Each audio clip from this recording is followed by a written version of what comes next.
Welcome to Alfra English Channel. Listen to the audio and answer the questions.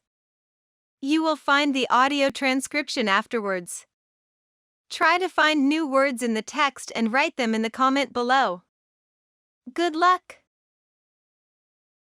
Fears of children. Parents teach their children to be fearful and cautious of specific dangers, such as fire or crossing the road. Anxiety can be useful, because it helps protect the child from harm.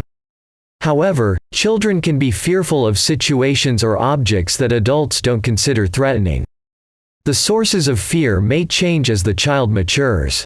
For example, a fear of the dark or monsters under the bed may give way to fears of burglary or violence.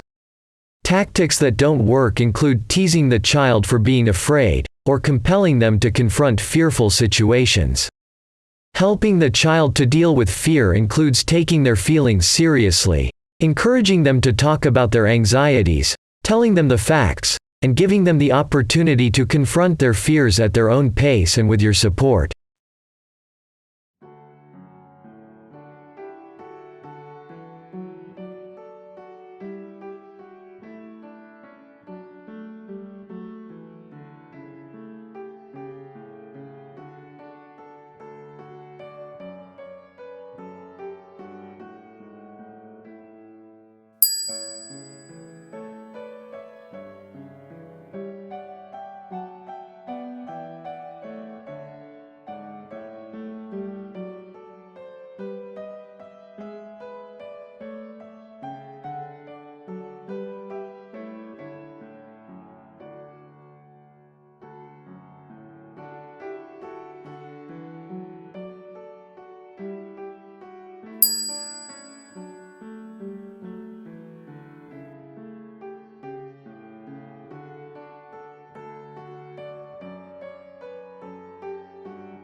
Fears of children. Parents teach their children to be fearful and cautious of specific dangers, such as fire or crossing the road. Anxiety can be useful, because it helps protect the child from harm. However, children can be fearful of situations or objects that adults don't consider threatening. The sources of fear may change as the child matures. For example, a fear of the dark or monsters under the bed may give way to fears of burglary or violence.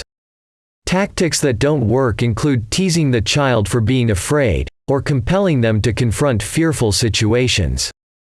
Helping the child to deal with fear includes taking their feelings seriously, encouraging them to talk about their anxieties, telling them the facts, and giving them the opportunity to confront their fears at their own pace and with your support.